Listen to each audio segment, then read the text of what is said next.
গত শুক্রবার অর্থাৎ 25 তারিখে সকালে সাভার থানাধীন বিরুলিয়া ইউনিয়নের আকরান নামক একটা জায়গায়, যেখানে ওইখানে শাকিন হলো কালিয়াকোট। তো ওখানে একটা বাঁশঝাড়ের ভেতরে একটা ডেড বডি পাওয়া যায়, একটা মহিলার, মানে নগ্ন অবস্থায়। তো তারপরে এইটার পরিচয় পাওয়া যাচ্ছিল না। তারপরে বিভিন্ন মাধ্যমে আমরা পরিচয়টা শনাক্ত করে জানা যায় যে সেই মহিলাটার নাম হলো তানিয়া। তার গ্রামের বাড়ি নারায়ণগঞ্জ জেলার 2500 থানায়। সে একটা গার্মেন্টস কর্মী। এরপরে আমরা তার পরিবারকে খবর দিই। খবর দেওয়ার পরে আমরা এটা দেখতে পাই যে তাকে শ্বাসরোধ করে হত্যা করা হয়েছে এবং গলায় ওড়না পেঁচে রাখা হয়েছে এবং সমস্ত শরীরে কোনো কাপড় ছিল না, অর্থাৎ তাকে অর্ধনগ্ন করা অবস্থায় ছিল এবং তার সাথে একটা যৌন নির্যাতনের মতো দেখা যাচ্ছিল।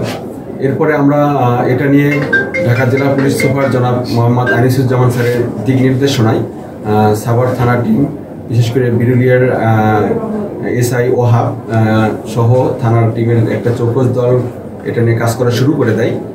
কাজ করা শুরু করার এক পর্যায়ে দেখা যায় যে ওই মেয়ের স্বামী সোহাগ একই গার্মেন্টস, অর্থাৎ আশুলিয়া থানাধীন একটা গার্মেন্টস ANH, এই গার্মেন্টসে দীর্ঘদিন ধরে তারা কাজ করতো ওখানে। জেনেক্সে শিফট করো, লাইফকে লিফট করো। তো কাজ করার ফলে তখন আমরা তার স্বামীকে আমরা সন্দেহ করি, তাকে মনিটরিংয়ের মধ্যে রাখার পরে গতকাল তাকে আমরা জিজ্ঞাসাবাদের জন্য থানায় নিয়ে আসার পরে তাকে ব্যাপক জিজ্ঞাসাবাদে সে একসময় সম্পূর্ণ এটার সাথে, এই হত্যার সাথে জড়িত থাকার বিষয়ে সে স্বীকার করে। তার ভাষ্য অনুযায়ী এবং আমাদের পারিপার্শ্বিক জিজ্ঞাসাবাদে এবং তদন্তে যে জিনিসটা বের হয়ে এসেছে সেটা হলো যে এই মেয়েটা এবং তানিয়া এবং সোহাগ ওই ANH গার্মেন্টসে, একই গার্মেন্টসে চাকরি করত এবং চাকরি করার সুবাদে গত বছরে তাদের মধ্যে বিবাহ বন্ধনে তারা আবদ্ধ হওয়ার পরে, এবং তানিয়া সোহাগের দ্বিতীয় স্ত্রী এবং তানিয়াও হলো দ্বিতীয় বিয়ে করেছে সোহাগকে, অর্থাৎ তার প্রথম দিকের একটা সন্তান রয়েছে 6 বছর বয়স, সে তার গ্রামের বাড়িতে থাকে 2500-এ। তো এদের মধ্যে যে সম্পর্ক থাকার ফলে এবং বিবাহ আবেদনের ফলে তাদের একটা হলো পেটে বাচ্চা আসে। এই মেয়েটা যাকে মারা হয়েছে তিনি 4 মাসের অন্তঃসত্ত্বা ছিলেন। তো তাকে নির্মমভাবে মেরে ফেলেছে এই সোহাগ।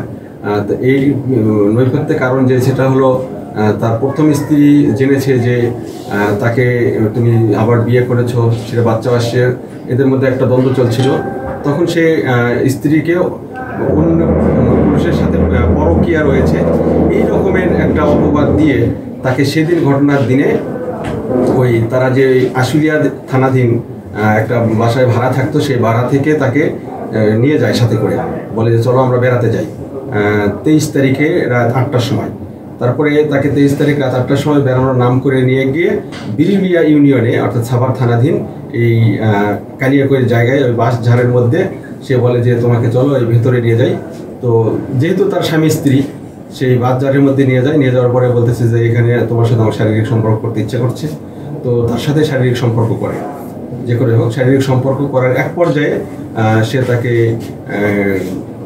গলা চিপে ধরে শ্বাসরোধ করার ফলে মৃত্যু নিশ্চিত করার জন্য ওই তানিয়ার ওড়না দিয়েই তার গলায় পেঁচিয়ে তাকে একেবারে নির্মমভাবে মেরে ফেলার পরে তাকে ওখানে রেখেই সে ওই অর্ধনগ্ন অবস্থায় রেখে সে চলে আসে।